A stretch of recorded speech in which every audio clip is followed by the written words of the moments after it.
Yo, what up, New Swag City? It's your boy Elliot. I'm here with my brother from another Marcus Browne. Matter of fact, I'm gonna let him introduce himself, tell you who he is.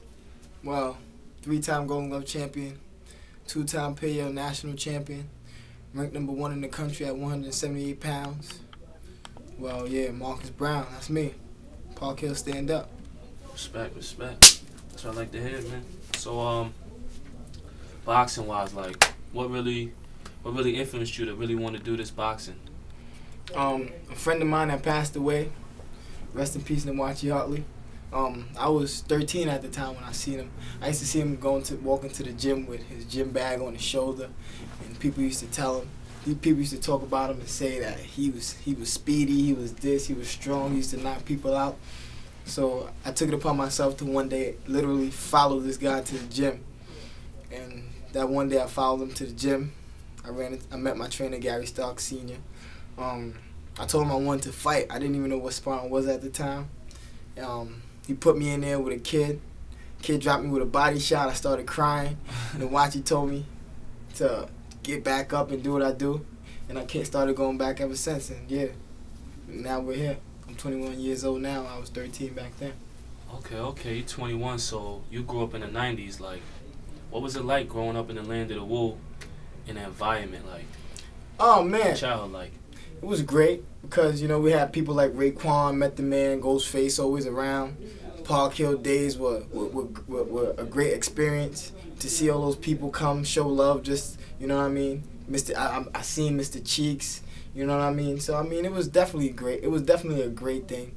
Growing up in the '90s, I was a bad kid and a good kid at the same time. You know what I mean? So I was always in trouble, a dirty kid. People really, didn't expect me to be where I'm at today, clean, doing what I'm doing. But I mean, it is what it is. Things change, and yeah, it was great it was great coming up in the 90s. So Marcus, I want to ask you, boxing wise, who was really influential in your life? I got 3 great fighters that I always looked up to. #1 is Floyd Mayweather Jr. #2 is Roy Jones because of his speed, his quickness. His reflexes, his God-given reflexes. As you can see, when he got knocked out, his reflexes kind of, faded away, and that's how he keeps on getting knocked out today. But yeah, and Bad Chad Dawson. Everybody say we fight similar because he's a lefty. He throws a lot of combinations. He's a little bit fast, a little bit flashy, a little bit. But I mean, those are my top 3 fighters to date. Okay. Do you think you have any traits from Floyd or oh yeah, Dawson? of course. Like, how would you compare yourself if you was to get into the ring with them? Like, how would you compare yourself to them? To answer your first question, I literally take each a few things of what they do best and put it together and put it into my repertoire. But getting into the ring with those dudes, I mean, I'm a fighter, so at the end of the day, I'm not gonna sit here and say that Floyd Mayweather's gonna beat me, Roy Jones is gonna beat me, or Chad Dawson's gonna beat me.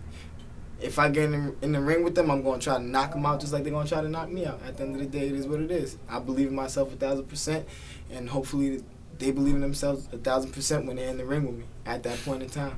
Respect it. I respect it. How did the community react to you, like, on the come up? On the come up, it was hard. Like, who was supportive of you? Like, was everybody there, or was there a lot of people? Like, were there like a lot of roadblocks and distractions? At the end of the day, my father, I owe my whole career to basically my father, because he made it his business for me not to want anything or to hustle or to steal or to rob. You feel me? He just made it his business to always get me everything that I asked for when I wanted it at that point in time. But of course, there was roadblocks. There's always people that's gonna come up to you and be like, oh, so since you think you could box now, you think you could beat me, or stuff like that. But at the end of the day, I mean, all those things made me who I am today, and now my community loves me, my borough loves me, my city loves me. Matter of fact, because I mean, I'm doing it, and I'm doing it big. You know what I mean? I mean, to be #1 in the country in my weight class is a big thing. You know what I'm saying? And to win the Olympic team trials is a big thing. So I mean, the people are, as for the most part right now, the people are very supportive. They love me. They love what I do. You didn't actually turn pro just yet, but I noticed like a lot of kids come up to you and ask you for your autograph. A lot of adults ask you for your autograph. What could you tell kids out there like like really trying to get their life together. You know, they look up to you, they want to box. Like, what could you tell them to help out with their future and just keep them on the right track? First of all, I just want to tell all the kids out there that boxing ain't for everybody. Boxing is a tough sport. You got to be able to really want to do it. So it's just not even about boxing. I just want to let the kids know that you can be whoever you want to be. You can do whatever you want to do, no matter how much people tell you can't. As long as you put your mind to it, as long as you're disciplined and you make the appropriate sacrifices at the appropriate time, you can definitely be who you are. And for the second question, for me giving out my autograph, I mean, things like that just humbles me and it flatters me for kids to come up to me to ask me for my autograph and things of that nature, because like I used to do that to Raekwon and Method Man and all those kids when I used to come back to the neighborhood and stuff like that. So for kids to come up to me and ask me for my autograph, it just shows me that I'm doing something right and I'm on the right path. And as long as God keeps me healthy and strong and I stay focused, we'll take it to the next level. How were you able to separate yourself from like all those distractions? Like what kept you focused? At the end of the day, it's just about being disciplined and staying hungry and humble at the same time. Like me, in my environment, I mean, I love where I'm from. It made me who I am today. But when I start to get off track, I literally walk around my neighborhood and just remind myself, like, this is not where I want to be in the next 10 years.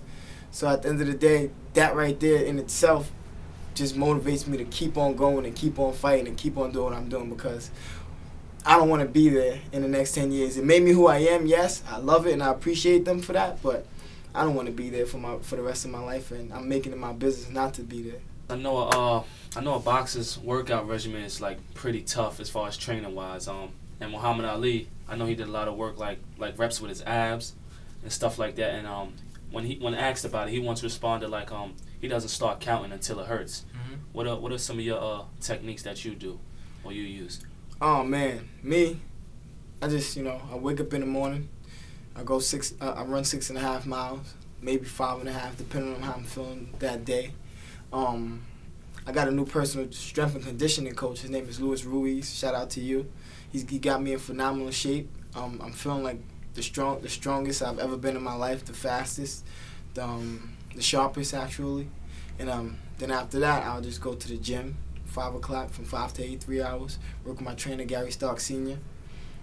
He's definitely putting a number in, doing what he got to do, getting me strong, sharp, getting my technique down to where it has to be, everything sharp. So I mean, a boxing workout is crazy, because I could sit here and explain to you in actual detail of what I do. Like, I'll walk in the gym, I'll do 6 rounds of jump rope, then I'll do 6 rounds of shadow boxing, and then after that I'll wrap up.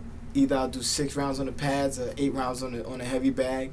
After that, do 250 sit-ups, do 4 rounds on a speed bag, do 4 rounds on a double end bag, and after that, shadow box again, just to keep your mind sharp and remind yourself what you just worked on. So I mean, a boxer's workout is crazy. You gotta work on your neck, you know what I mean? Do all different types of things. So yeah, I get it in like that all the time.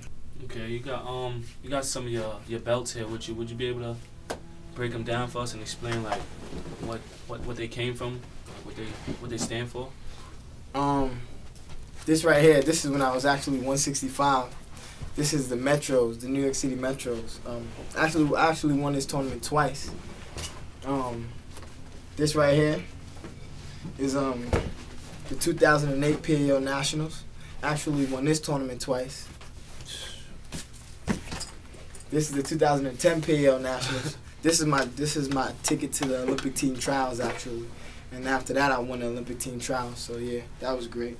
And this right here is my first belt. This is my wrist. This is when what's his dude name?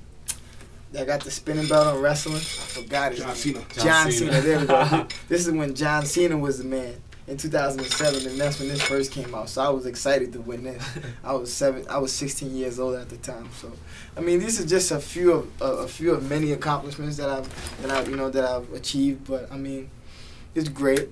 But we also don't dwell on things like that. You just got to keep it pushing and keep focused on the bigger things and the bigger picture.